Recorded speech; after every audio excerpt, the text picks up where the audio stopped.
유대인의 큰 명절이 유월절입니다. 유월절 전에 예수님께서 제자들과 함께 음식을 나누는 장면이 오늘 본문 말씀에 나와 있습니다.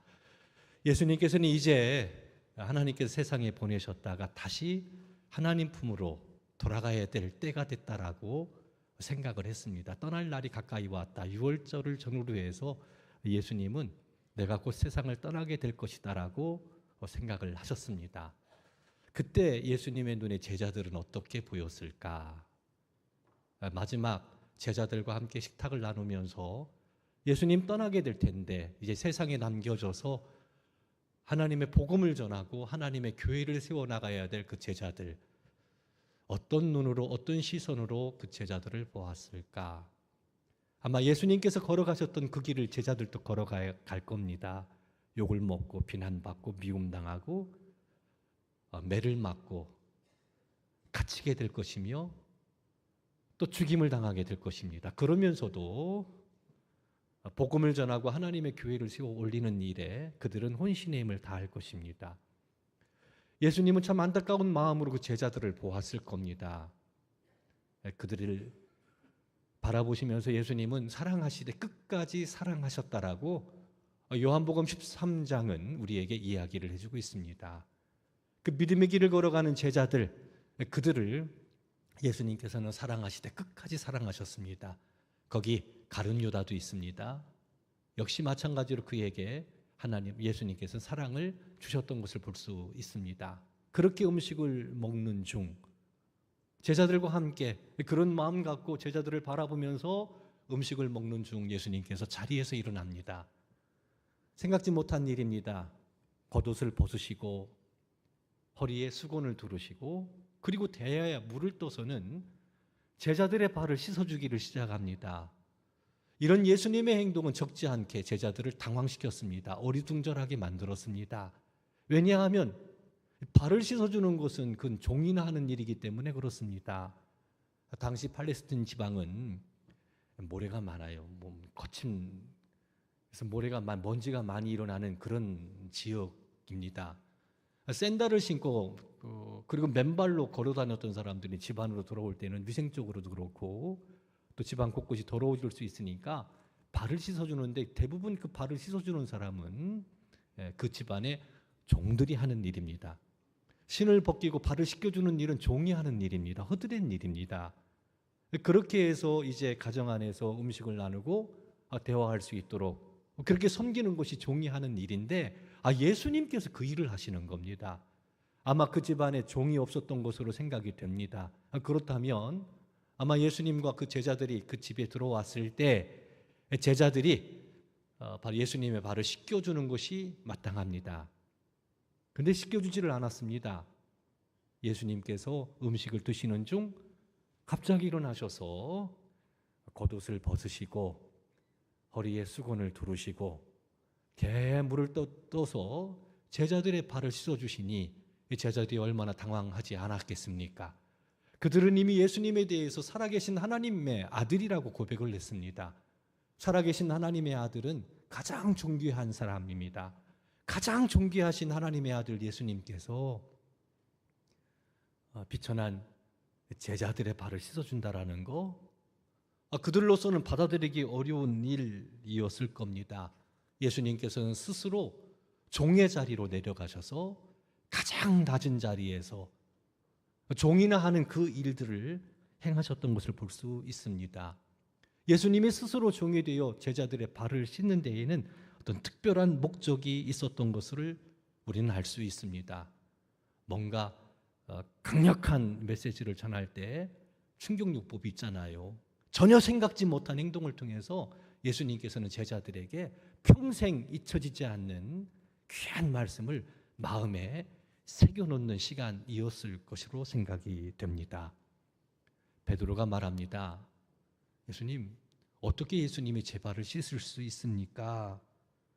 이와 같은 일은 있을 수가 없습니다. 주께서 어떻게 내 발을 씻으십니까? 이렇게 물어요. 그때 예수님께서 이렇게 말씀하십니다. 내가 하는 것을 내가 지금은 알지 못하나 이후에는 알리라. 그러니까 제자들은 예수님께서 자신들의 발을 씻어주는 그것을 이해를 못했어요. 왜 이런 일을 하실까? 이것이 무슨 의미인가? 몰랐습니다. 그런데 예수님 말씀을 보면 나중에는 알게 될 거라고. 지금은 모르지만, 알질 못하지만 내가 왜 발을 씻어주었는지 나중에는 알게 될 거라고. 그러니까 이 말씀을, 예수님의 말씀을 보면 예수님이 제자들의 발을 씻겨준 이 사건은 아주 특별한 의미, 어떤 메시지가 그 속에 담겨 있음을 알 수가 있습니다. 그렇다면 예수님께서 왜 제자들의 발을 씻겨주셨습니까? 그 의미가 뭡니까? 무슨 목적을 갖고 제자들의 발을 씻어주신 것일까요? 이것은 다분히 예수님의 죽음과 깊은 연관이 있습니다. 때는 유월절 식사를 하고 있었다라고 이야기합니다. 유월절은 어떤 날입니까? 무엇을 기념하는 날입니까? 유월절 믿음의 고백은 어떤 겁니까? 유월절의 역사적 스토리는 어떤 겁니까? 이스라엘 백성은 하나님의 언약 백성이 애굽 땅에서 종살이 할 때 고생했습니다. 하나님께서는 그들의 고통의 소리를 들으시고 애굽 바로의 손에서 그 백성을 구원하시고자 했습니다. 하지만 바로는 그 백성을 놓아주질 않았습니다. 그래서 애굽 정역에 심판이 임하게 됐는데 그 심판 중 하나가 모든 애굽에 있는 모든 집안에 처음 난 것들, 사람이나 짐승이나 다 심판을 받아 죽음에 이르게 되는, 죽임을 당하는 그 무서운 심판이 임하게 되었습니다. 이것은 하나님께서 재앙을 내리신 겁니다. 하나님께서 애굽을 심판하신 겁니다. 바로 그때 언약 백성인 이스라엘 백성들에게는 한 법을 주셨는데, 말씀을 주셨는데, 짐승을 잡아 그 짐승의 피를 그들이 거주하는 집 좌우 임방과 설주에 뿌리면 애굽에 죽음이 임할 때, 죽음의 심판이 임할 때 그 피가 뿌려진 가정은 넘어갈 거다. 그 가정 가운데 임하지 않을 거다 약속하셨습니다. 그래서 이스라엘 백성들은 하나님의 말씀대로 짐승을 잡아 피를 그 문 좌우 임방과 설주에 뿌렸습니다. 애굽의 무서운 죽음의 심판이 임했습니다. 그때 그 피가 묻어 있는, 피가 뿌려져 있는 가정은 구원을 받게 됩니다. 애굽 전역에 통곡의 소리가 가득합니다. 애통하는 소리로 천지가 진동합니다. 하지만 피가 뿌려져 있는 가정은 구원함을 받았습니다. 하나님께서는 이 유월절을 기념하면서 영원히 지키라고 이스라엘 백성들에게 명령을 내리셨습니다. 바로 그 유월절, 유월절 음식, 유월절이 되기 전에 예수님께서는 제자들과 함께 음식을 나누고 계셨던 것입니다. 유월절날 어떤 일이 벌어집니까? 예수님이 유월절에 짐승처럼 십자가에 피 흘려 죽으셨습니다. 그 예수 그리스도를 믿으면 어떤 죄인이든지 어떤 사람이든지 멸망받지 않고 영생을 얻게 됩니다. 이것은 하나님이 주신 선물입니다.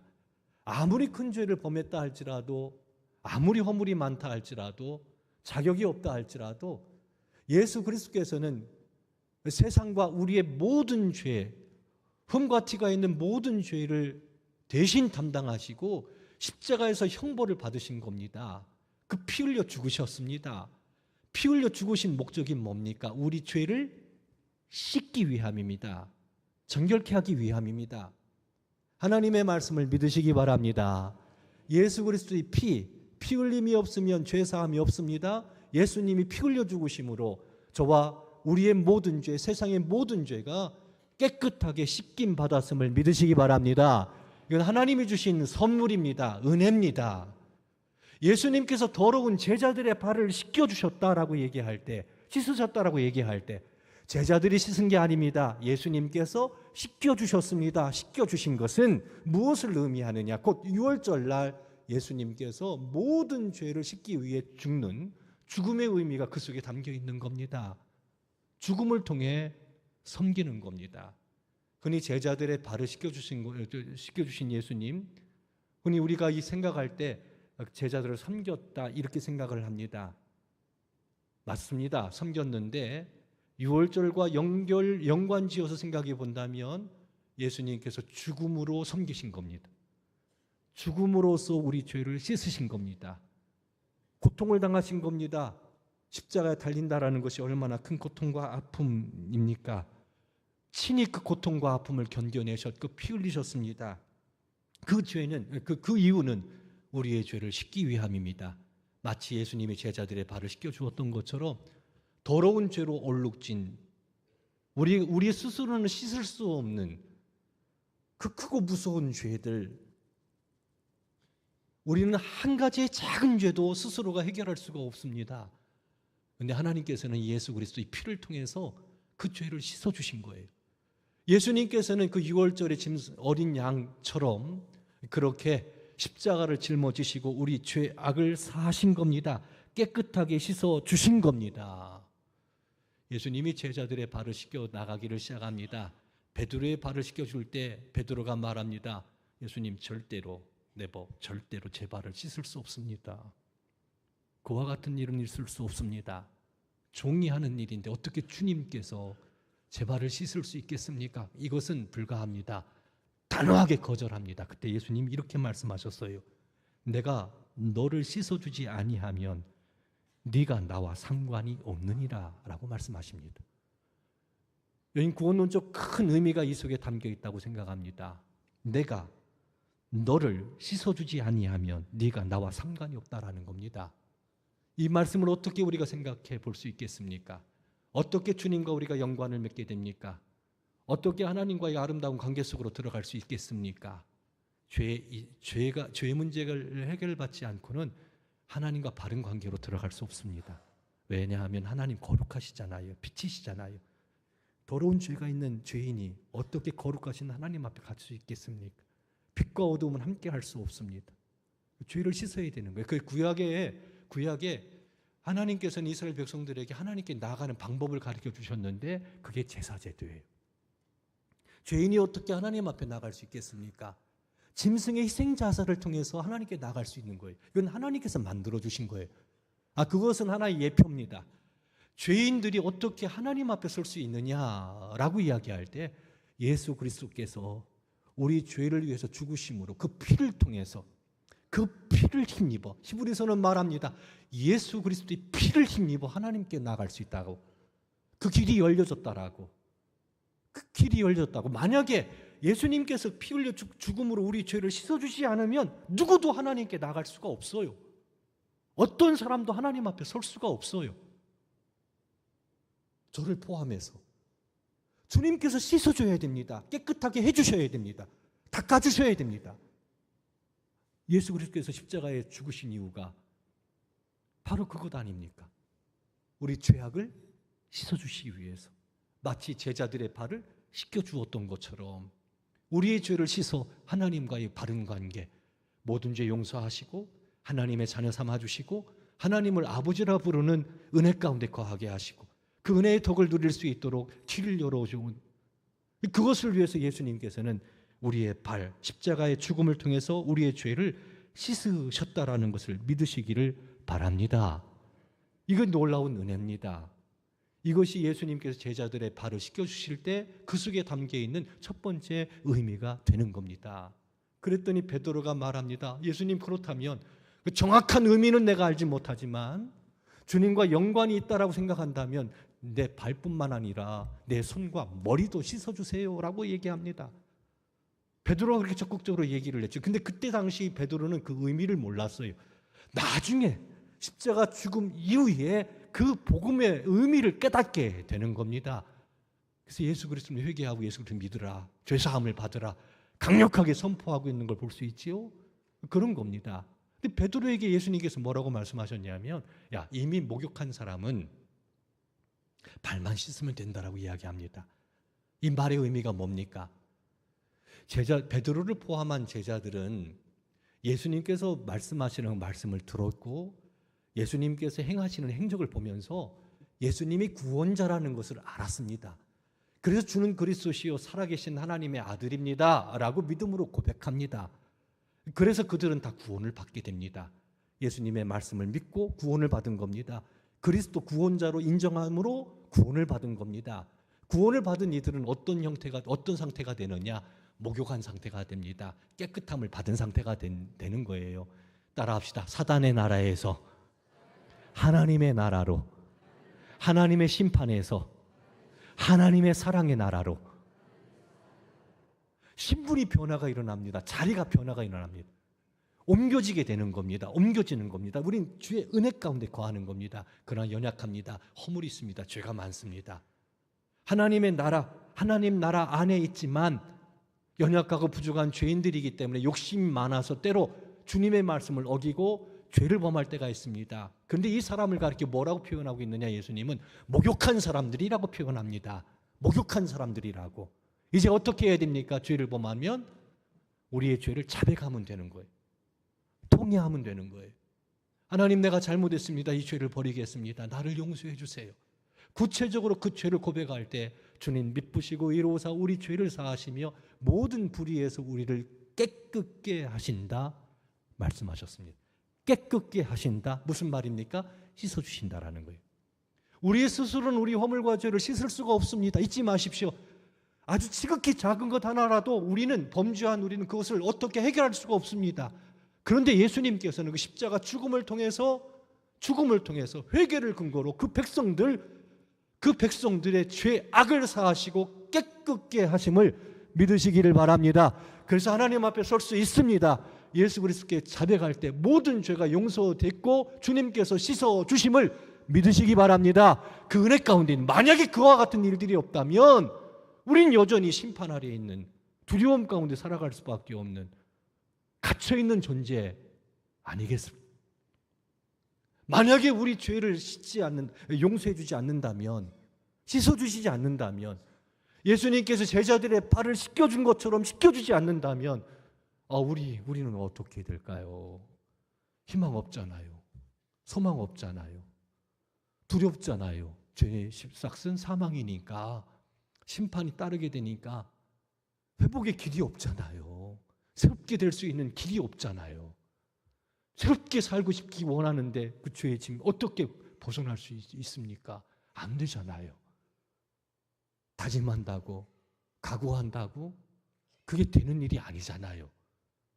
씻겨지지 않은 상태에서 어떻게 그와 같은 새로운 삶을 기대할 수 있겠습니까? 놀라운 사실은 그 예수님께서 씻어주셨다라는 거예요. 따라합시다. 예수님이 씻어주셨습니다. 깨끗하게 씻어주셨습니다. 다시 시작할 수 있습니다. 새롭게 시작할 수 있습니다. 믿으시기 바랍니다. 믿으시기 바랍니다. 야, 발만 씻으면 된다. 괜찮아. 너 목욕했으니 발만 씻으면 된다라고 이야기하고 있습니다. 만약에 예수 그리스도를 믿지 않는다면 예수 그리스도 죽음, 그 죽음의 의미를 깨닫고 믿으면 되는데 믿지 않는다면 우리는 하나님과 아무런 상관이 없는 사람이 여전히 죄악 가운데 있는 사람입니다. 아무런 소망이 없는 사람들이죠. 근데 예수님께서 씻어주셨거든요. 십자가에 달려 죽으심을 통해서. 그님은 하나님 우편에서 큰 대제사장으로서 우리를 위하여 중보하시고 우리의 죄를 씻으심을 믿으시기를 바랍니다. 그래서 예수 그리스도의 이름으로 우리가 기도할 때 정결함을 받고 주 앞에 설 수 있는 겁니다. 놀라운 은혜가 아닐 수 없습니다. 그러므로 사랑하는 성도 여러분, 예수님께서 제자들의 발을 씻어주심은 죽음으로 섬기시는 예수님의 사역을 우리에게 보여주시는 것, 죽음으로 섬기셨다라는 겁니다. 우리 죄를 씻으시고 깨끗하게 하셨다라는 것. 정리합니다. 사랑하는 성도 여러분, 십자가에 달려 주신 예수 그리스도, 그분께서 제자들의 발을, 더러운 발을 씻어주었던 것처럼 십자가의 피로 저와 우리 성도 여러분들의 모든 죄악을 깨끗하게 씻어주셨음을 믿으시기 바랍니다. 이제 감사와 영광을 하나님께 돌리시기를 바랍니다. 기억조차 하지 않는다라고 주께서 약속하셨습니다. 예수님은 제자들의 발을 씻기신 후에 다시 자리에 앉으셨습니다. 그리고 이렇게 말씀하셨습니다. 예수님이 제자들의 발을 씻겨준 사건은요, 두 토막으로 생각할 수 있어요. 하나는 씻겨주신 것하고 씻겨주신 이후에 다시 자리에 앉으셔서 제자들한테 왜 발을 씻겨주었는지에 대한, 그래서 어쩌면 이런 것 같아요. 이런 겁니다. 씻겨줄 때 한 파트는 어떻게 우리가 새 생명을 얻게 됐느냐, 또 한 부분은 이 새 생명을 얻은 사람은 어떻게 살아가야 되느냐라는 문제입니다. 자리에 앉으셔서 요한복음 13장 14절 말씀을 보면 내가 주와 선생이 되어 너희 발을 씻었으니 너희도 서로 발을 씻어주는 것이 옳으니라 라고 이야기합니다. 내가 주와 선생으로, 이건 종이, 발을 씻어주는 건 종이 하는 거잖아요. 그런데 주와 선생이 돼서 너희들의 발을 씻어주었으니까 너희들도 서로 발을 씻어주는 것이 옳다라고 이야기합니다. 발을 씻어준다라는 것은 뭘 의미합니까? 구원받은 하나님의 사람들은 서로 섬겨야 된다라는 겁니다. 목사는 성도님들을 섬겨야 되는 거예요. 누구처럼요? 예수님처럼 자리에서 내려와야 돼요. 겉옷을 벗어야 돼요. 허리에 수건을 둘러야 돼요. 대야에 물을 떠서 씻어줘야 돼요. 예수님 그 말씀하시는 겁니다. 목사로 산다라는 거, 장로님으로 산다라는 거, 권사님으로 산다라는 거, 집사님으로 산다는 거, 예수님 믿지요? 예수님을 믿는 사람으로 산다라는 것은 어떤 거냐면 서로 발을 씻어주는 거예요. 권세 부리는 게 아닙니다. 권리를 주장하는 게 아닙니다. 높은 산석에 앉는 게 아닙니다. 그런 것 아닙니다.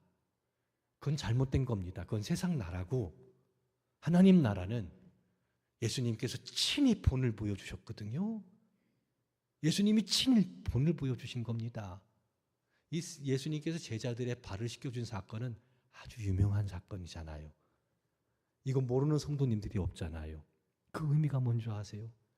죽음을 통해서 우리 죄를 씻었다라는 거. 또 한 가지 의미는 너희들도 서로, 내가, 예수님이 말씀하시는 거예요. 내가 주가 아니냐, 내가 선생이 아니냐, 내가 하나님의 아들 가장 존귀한 자 아니냐, 유일하신 하나님의 아들이 기꺼이 제자들의 발을 씻어주었다면 너희들도 서로 발을 씻어주는 것이 옳다라고 말합니다. 어떻게 생각하십니까? 어떻게 생각하십니까? 우리가 서로 발을 씻어주고 있습니까? 예수님이 이렇게 말씀하셨습니다. 요한복음 13장 15절, 내가 너희에게 행한 것 같이 너희도 행하게 하려 하여 본을 보였노라 라고 말씀하고 있습니다. 본을 보였다라는 겁니다. 이렇게 살아야 된다라는 거. 예수님을 믿는다라는 것은 발을 닦아주는 사람이에요. 발을 씻겨주는 사람이에요. 가정에서, 일터에서, 교회에서 발을 씻겨주는 사람이 그리스도인이에요. 어떻게 생각하십니까? 다시 읽어드립니다. 내가 너희에게 행한 것 같이 너희도 행하게 하려 하여, 이렇게 말씀하셨어요. 예수님의 말씀이에요. 내가 너희에게 행한 것 같이 너희도 행하게 하려 하여 본을 보였노라.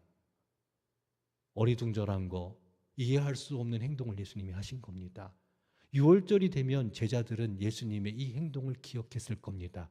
이 말씀이 가슴에 깊이 새겨졌을 겁니다. 제자로 산다라는 거, 그리스도인으로 산다라는 것은 발을 씻겨주는 삶이구나, 즉 섬기는 삶이구나, 그것을 깨닫게 됐을 겁니다.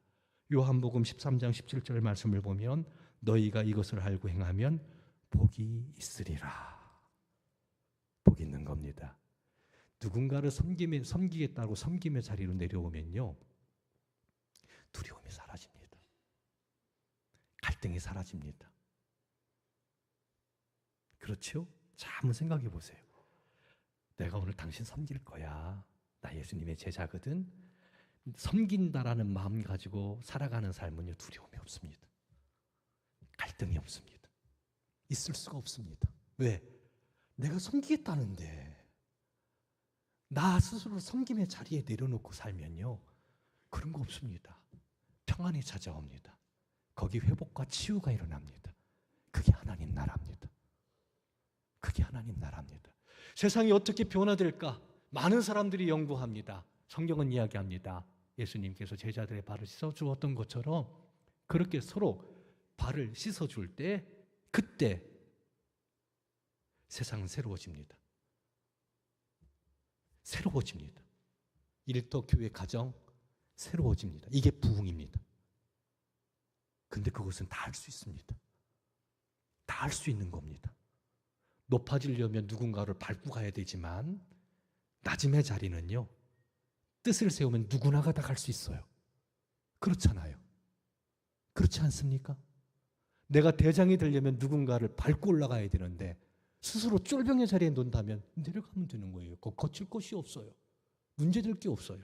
그런데 그것을 통해서 이 세상은 새롭게 변화되고 치유되고 회복될 수 있다는 거. 여기에 우리 가정에 소망이 있는 거고 여기 우리 교회에 소망이 있는 겁니다. 어떻게 할 때요? 서로 발을 씻어줄 때. 이게 답이에요. 제가 다니는 병원이 있습니다. 병원에 딱 들어가면 그 안내하는 곳 옆에 그림이 하나 세워져 있습니다. 그 그림이 연필로 그린 그림인데 예수님께서 허리에 수건을 두르시고 무릎을 꿇고 제자들의 발을 씻어주는 그 그림이 딱 걸려 있습니다. 들어가면서 여기 병원장님은 예수님을 믿는 사람이구나 한눈에 알 수 있습니다. 왜? 그 그림을 보면. 왜 그 그림을 거기다 걸어놨을까? 이 병원은 예수님이 제자들의 발을 씻겨준 것처럼 환자들의 발을 씻겨주는 곳이구나. 이런 철학을 갖고 병원을 운영하는구나. 알 수 있습니다. 그렇죠? 그런데 그 병원에서 문제가 일어나면 어떻게 될까요? 그걸 걸어놓고. 근데 그 병원은요, 감사하게도 그것을 진짜 실천하는 병원이에요.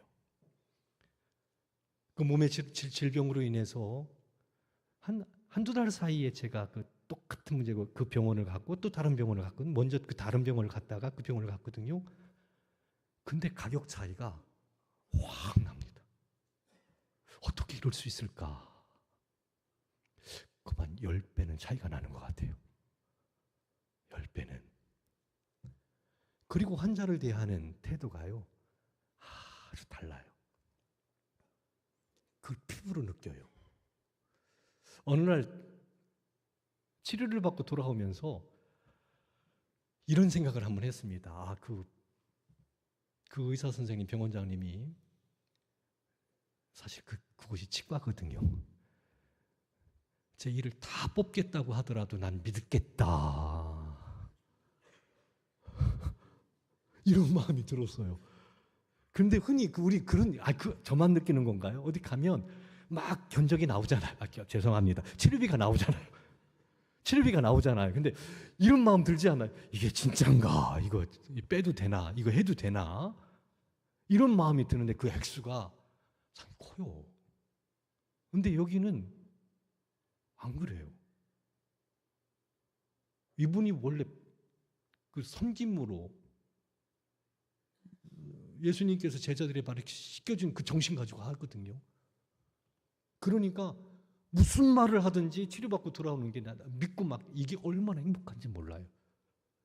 우리 성도 여러분들이 저를 그렇게 믿고 신뢰하시기 바랍니다. 그러면 정말 행복할 겁니다. 이게 진짠가 가짠가 믿어야 되나 말아야 되나. 밀당하면요 힘들어요. 그런 의사 선생님을 만난다라는 것은 참 행복하다, 복 받았다 이런 생각이 들었어요. 비용적인 측면도 그렇고 치료하는 과정도 그렇고 모든 것이 제가 환자지만 섬김을 받고 있다라는 느낌이 확 들어요. 그러니까 막 마음이 가는 거예요. 믿어지는 거예요. 그럼 먼 거리지만요 문제가 생기면 꼭 거기 가요. 시간을 내서 갑니다. 왜? 내가 믿을 수 있으니까. 섬김을 작정하고 그렇게 병원을 운영하고 계신 거예요. 거기 행복이 있습니다. 기쁨이 있습니다. 신뢰가 있습니다. 얼마나 아름답습니까? 아가야 지역의 첫 열매였던, 첫 열매라면 무슨 얘기냐면 바울 사도가 아가야 지역에 가서 복음을 전해서 첫 번째 예수 믿는 사람, 이것을 첫 열매라고 얘기합니다. 근데 거기 첫 열매가 어느 가정이었냐면 스데바나 집이었습니다. 스데바나 집. 근데 바울 사도가 아가야 지역에 가서 복음 전할 때 예수 믿고 구원받았어요. 이 첫 열매가 됐습니다. 그때 이 스데바나 집 사람들은 이렇게 작정했다고 성경은 이야기합니다. 성도 섬기기로 작정하고. 예수 그리스도를 믿고 그들은요, 예수님께서 친히 본을 보여주셨던 것처럼 다른 사람의 발을 씻어주고자 작정을 했습니다. 그리고 교회의 부족한 부분들을 채웁니다. 공동체의 부족한 부분들을 채웁니다. 섬기는 거죠. 섬기는 거죠. 바울 사도는 이 성도 섬기기로 작정하고 그렇게 실천했던 이 스데바나 집을 생각하면서 저 집을 알아줘라. 알아줘야 된다. 그리고 이렇게 얘기합니다. 너희와 나를 시원하게 한다. 스데바나 집이. 스데바나 집은 어떤 집이냐면 성도 섬기기로 작정한 집이었습니다. 그리고 그렇게 살아냈습니다. 따라합시다. 예수님을 믿는다라는 것, 발을 씻어주시는 것, 다른 사람이 발을 씻어주는 거예요. 예수님을 믿는다라는 것, 목사로 산다라는 것, 장로님으로, 권사님으로, 집사님으로, 그리스도인으로 산다라는 것은 발을 씻어주는 사람이에요. 근데 그것이 가정을 살리네요. 교회를 살리네요. 이 땅에 소망을 주네요. 세상을 새롭게 하는 힘이 서로 발을 씻어줄 때, 그때 일어난다라는 것을 볼 수 있습니다. 이번 추석 명절은 우리를 위해 십자가에 달려 죽으심으로 더러운 우리의 모든 죄를 씻어주신 주님의 이름을 높여 감사하는 시간이기를 원합니다. 베풀어 주신 은혜로 풍성한 추석 명절을 지내게 하신 은혜를 감사하며 주님께 영광 돌리기를 원합니다. 동시에 예수님께서 친히 본을 보여주셨던 것처럼 곁에 있는 사람 발을 씻어주는 추석 명절이기를 원합니다. 배우자, 연로하신 부모님, 어린 자녀들, 우리 스스로가 그리스도인이니까, 예수를 믿는 사람이니까 그 필요가 뭔가, 어떻게 저들을 섬길 것인가, 이제 겉옷을 벗어 던지고 허리에 수건을 두르고 대야에 물을 떠서 친히 자리에 절어나 그들에게 다가가 그들의 발을 닦아주는 그리스도의 향기가 되기를 원하고, 하나님의 기쁨이 되는 삶이 되기를 원하고, 하나님께서 기뻐 받으시는 아름다운 우리 성도 여러분들의 삶이 되기를 주님의 이름으로 축원합니다.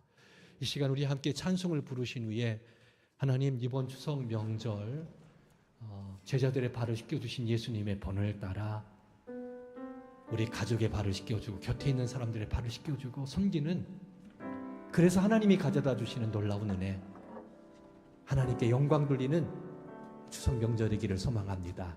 스데바나 가정처럼 결단합시다. 섬기기로 결단합시다. 배우자를 섬기고 자녀를 섬기겠다고, 또 부모님을 섬기겠다고 우리 서로 작정하면서 살펴보고 실천해서, 그래야 살아있는 것 아니겠습니까? 말씀을 준비하면서 그런 생각했어요. 원고를 하면서 이 원고, 하나님의 말씀을 선포하는데 내가 사랑을 실천하지 않는다면, 내가 다른 사람들의 발을 씻겨주지 않는다면 이 원고는 죽은 원고다라고, 아무런 의미 없는 원고가 될 거라고. 그런데 내가 설교한 대로 누군가를 내가 발을 씻겨주기 위해서 결단하고 작정하고 실천한다면 살아있는 메시지가 될 거라고. 죽은 메시지냐 살아있는 메시지냐, 실천하냐 실천하지 않느냐라는 거죠. 예, 우리가 말씀을 들었습니다. 듣고 잊어버린다면 그건 죽은 겁니다. 아무런 의미가 없습니다. 하지만 실천한다면 놀라운 일이 일어날 겁니다. 치유되고 회복되고 두려움이 사라지고 평안함 가운데 또 살아가는 삶의 목적을 알아 행복할 겁니다. 우리가 함께 이 찬송 부르신 후에 스데바나 가정처럼 작정합시다. 섬기고자, 내가 섬기는 사람으로 서겠습니다. 가족 섬기겠습니다.